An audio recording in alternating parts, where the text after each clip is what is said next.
Dixo Daily presenta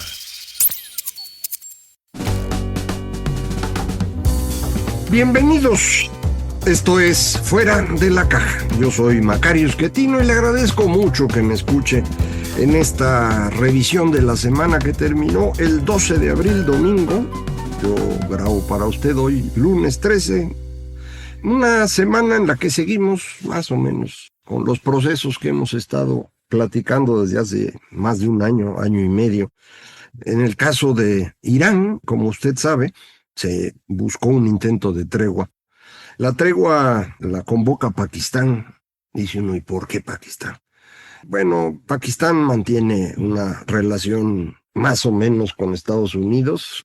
En tiempos un poco más lejanos, Pakistán era aliado de Estados Unidos, mientras la India era aliada de la Unión Soviética. Eso ya tiene tiempo.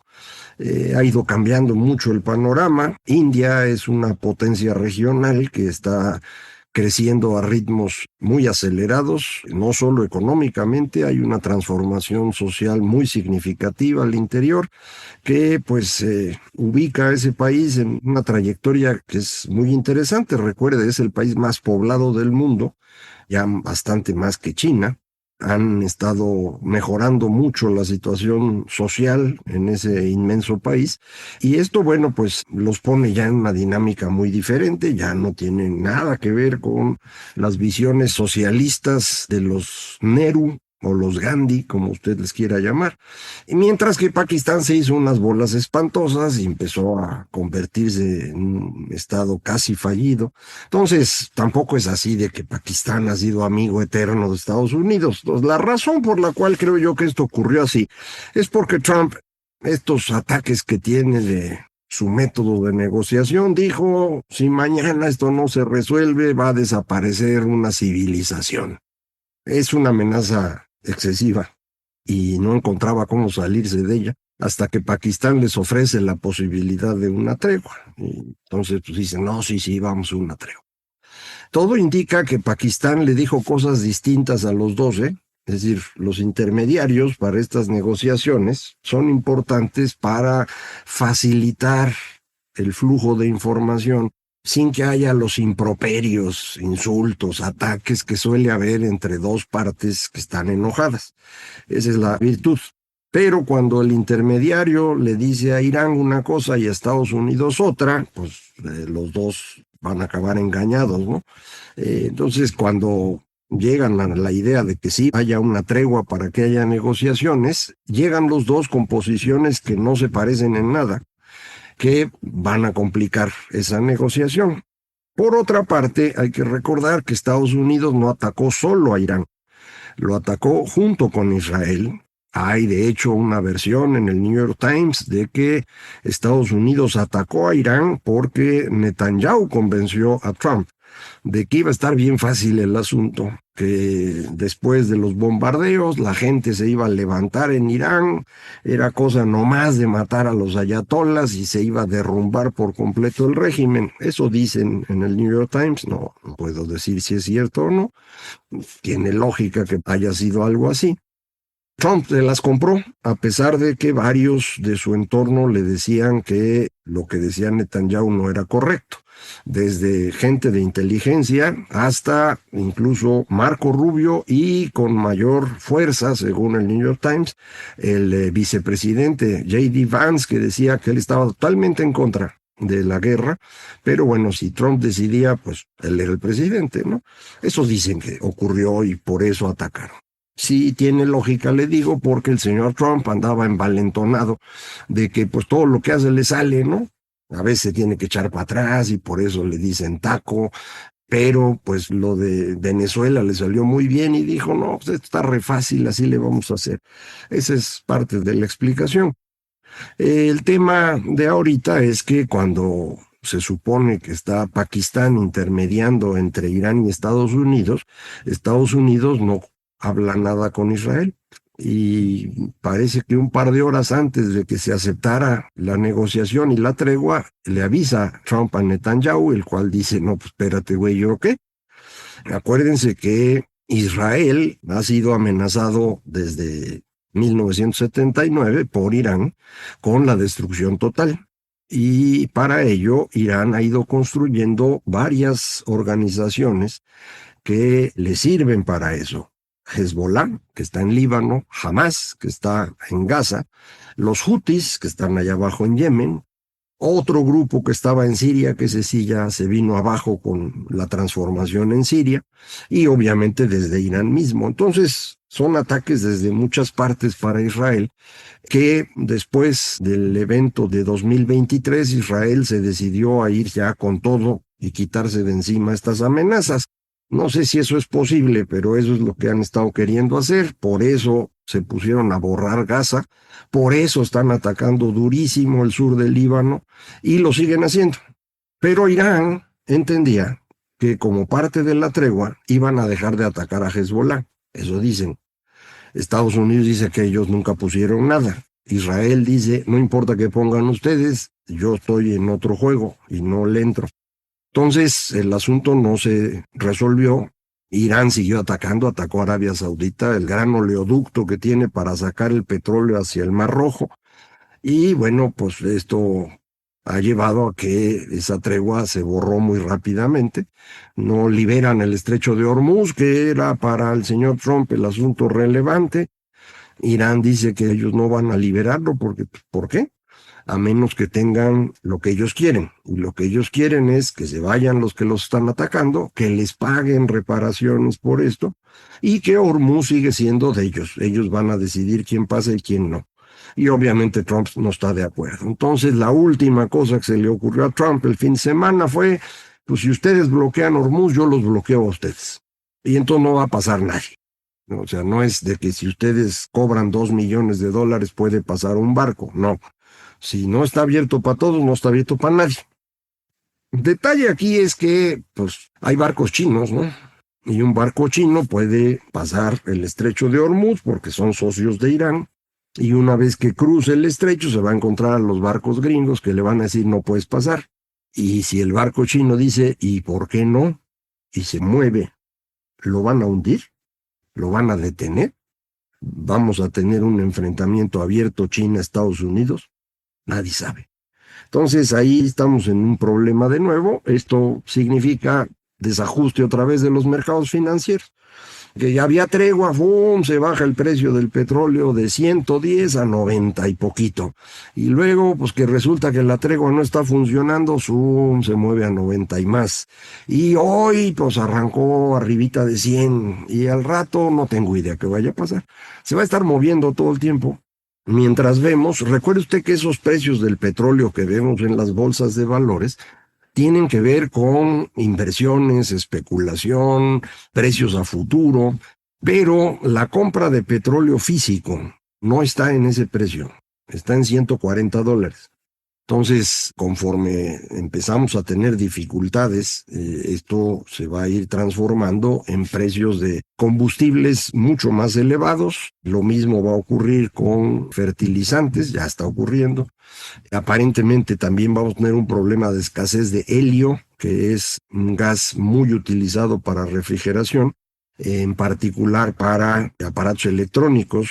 No la computadora de usted ni la mía, pero los aparatos grandotes como los centros de datos o los aparatos médicos necesitan esa cosa y también hay un problema de desabasto. Entonces sigue el asunto complicado ahí.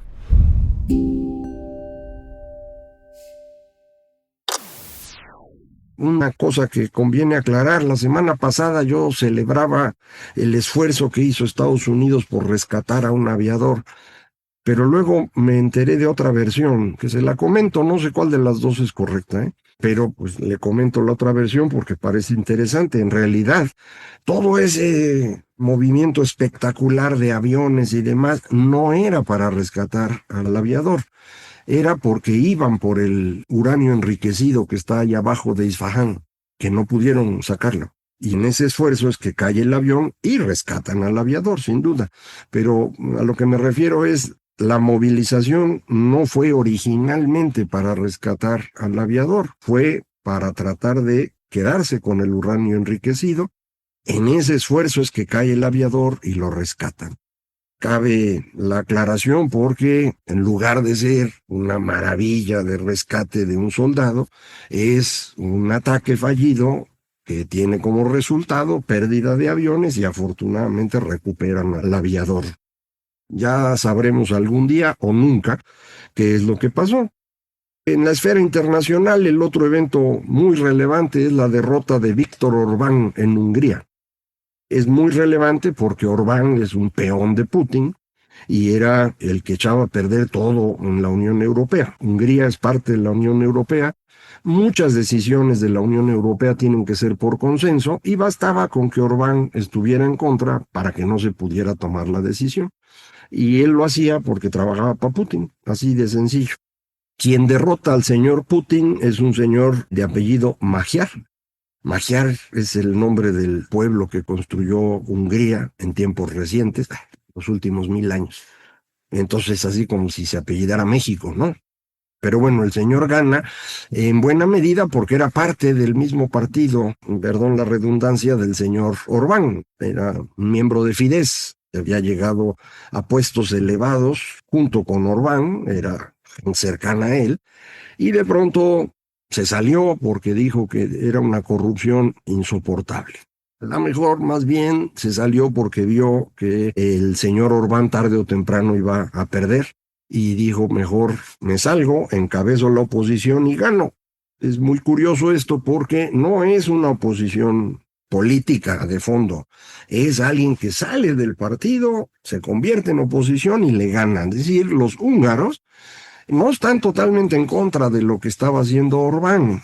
Empezaron a ponerse en contra de que lo de Orbán ya no funcionaba. La economía húngara empezó a atorarse feo, y la corrupción era inmensa. Y eso fue deteriorando la imagen del señor y permitió que subiera este otro. ¿Eso va a cambiar las cosas en Hungría? Pues algunas sí, otras no. Creo que van a ser más proeuropeos. No creo que vayan a cambiar mucho en temas de derechos humanos, derechos de minorías, el tema de géneros.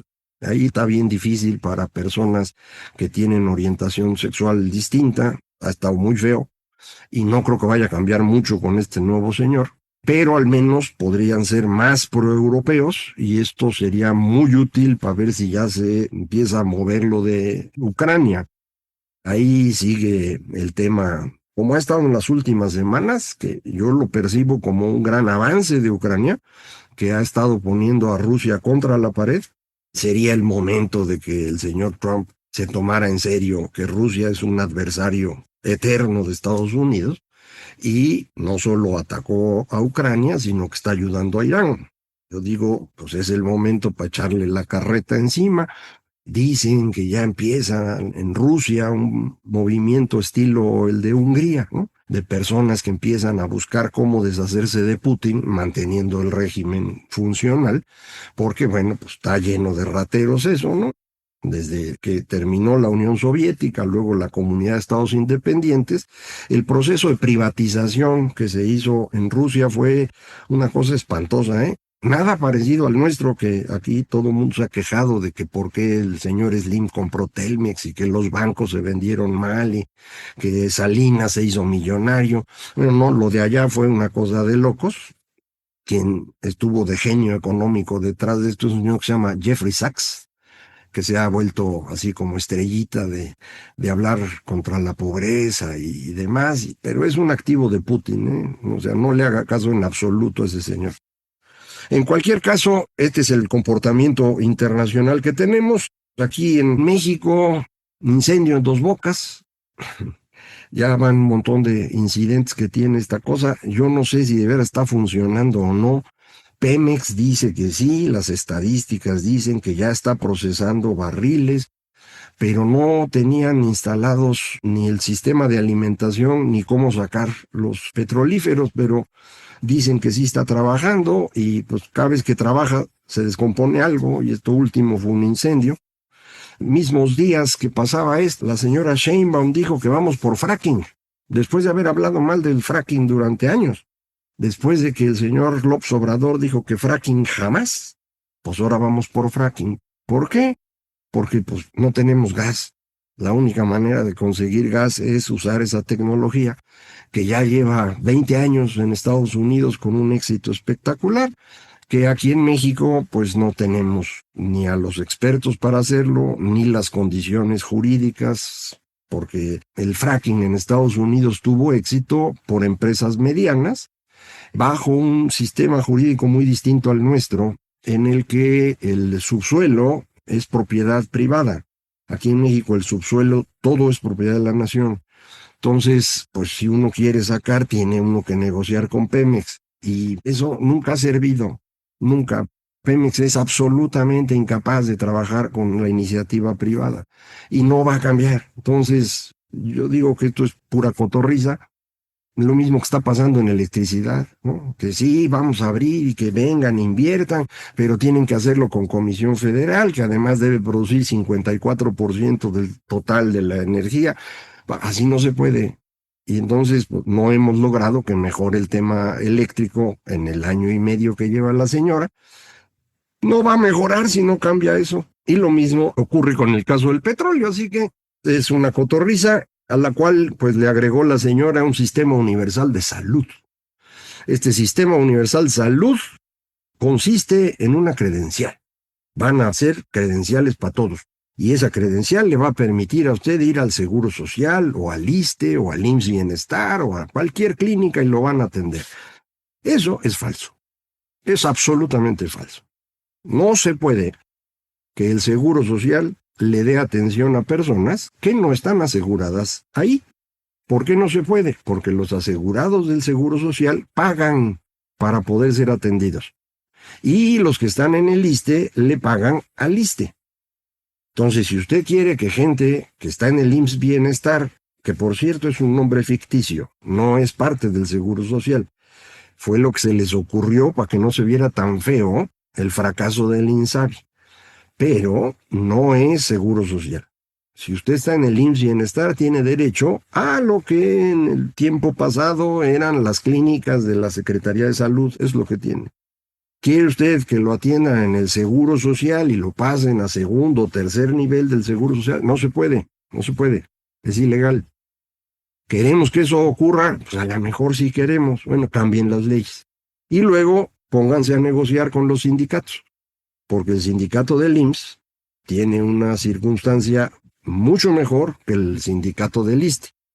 Y cualquiera de ellos mucho mejor que el de salud y que los de los estados. Y además tenemos el sistema de salud de Pemex y tenemos de Fuerzas Armadas. Todos esos sistemas no son una buena idea, sería mejor tener uno solo, pero hay que construirlo. Y eso implica resolver temas legales y sobre todo financiar. Si los sistemas de salud en México no sirven es porque no tienen dinero. Digo, no solo el dinero, ¿no? El dinero no es la vida, es tan solo vanidad, pero también se necesita dinero. México es uno de los países que menos invierte en salud en el mundo.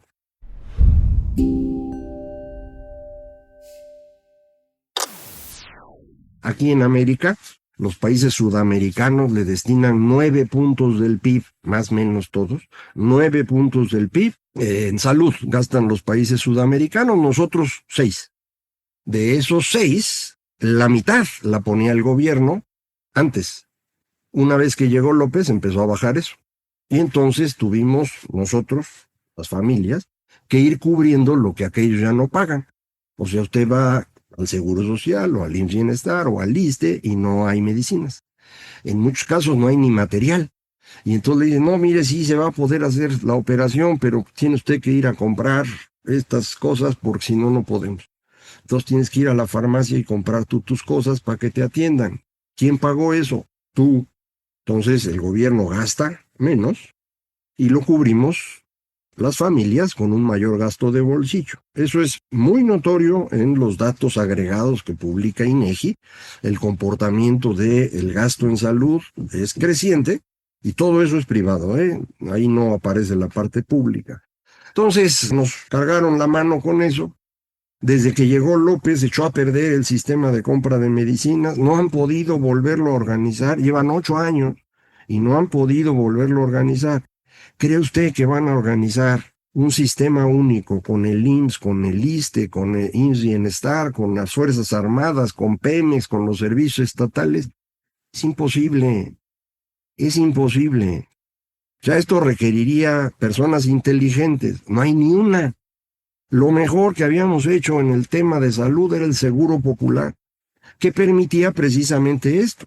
Si usted se enfermaba, iba al Seguro Social, lo podían atender porque el Seguro Popular le pagaba al Seguro Social los gastos de usted. Era un sistema de financiamiento. Entonces eso funcionaba.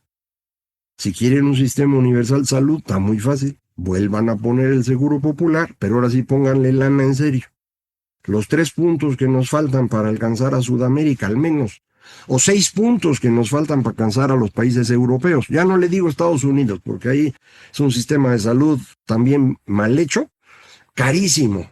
Estados Unidos gasta 18% del PIB en salud, 18%, pero mal gastado, le digo. Los países europeos gastan 12%. De esos 12, algunos están más o menos bien, creo que es el caso de España, tal vez Francia, Gran Bretaña se ha venido abajo, Reino Unido, pues, el National Health Service ha estado teniendo muchos problemas, hay que gastar más, man. O sea, tenemos una población que vive mucho más tiempo, que tiene enfermedades crónicas, degenerativas, mucho más costosas, pues se requiere gastar más.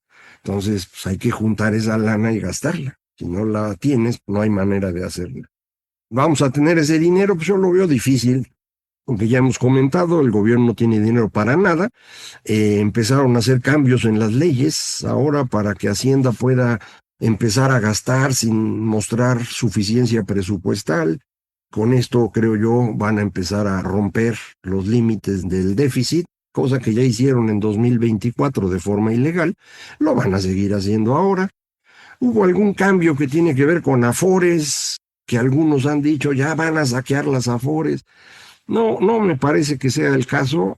Creo que lo que están tratando de hacer es permitirle a las Afores, a las CIEFORES realmente, a las administradoras de esto, invertir en proyectos del gobierno, pero no por obligación, sino bajo criterios de las mismas administradoras. Entonces, si sigue siendo así, no hay problema. Recuerde usted, la mitad del dinero que tienen las Afores está en deuda pública. Y está ahí porque, pues, ese es el gran negocio en México. De eso viven los bancos. O sea, si usted lleva su dinero al banco, el banco no se lo va a prestar a otra persona para que construya una casa.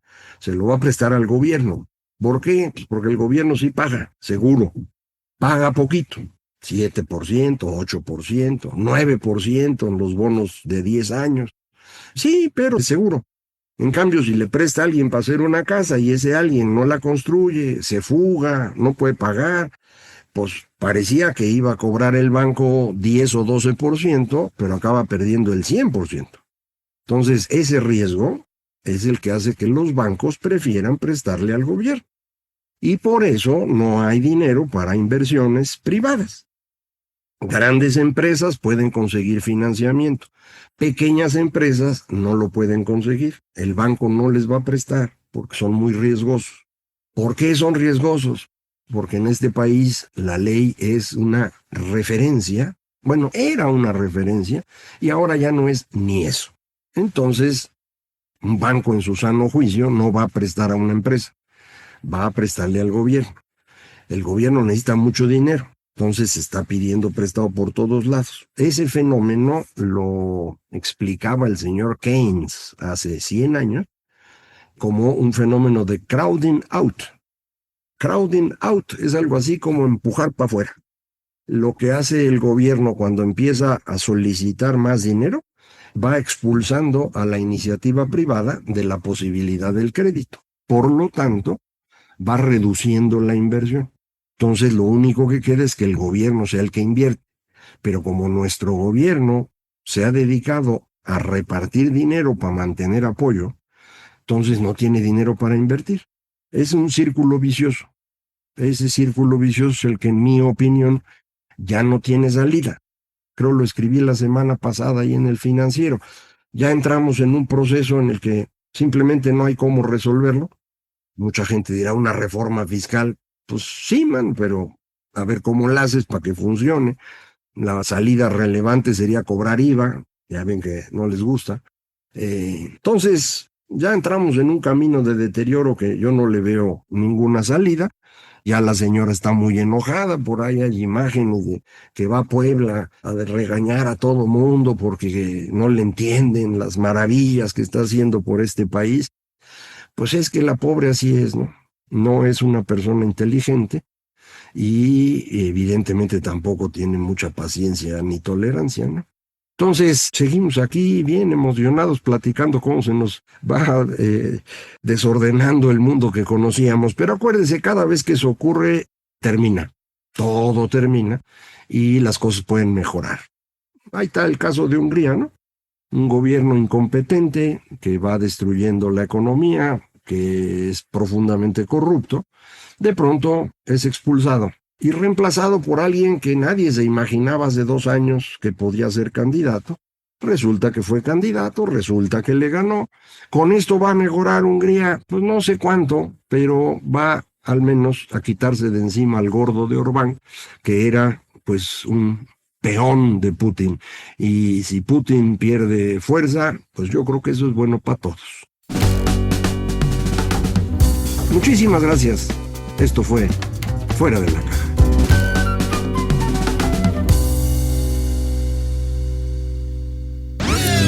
Una producción de Dixo.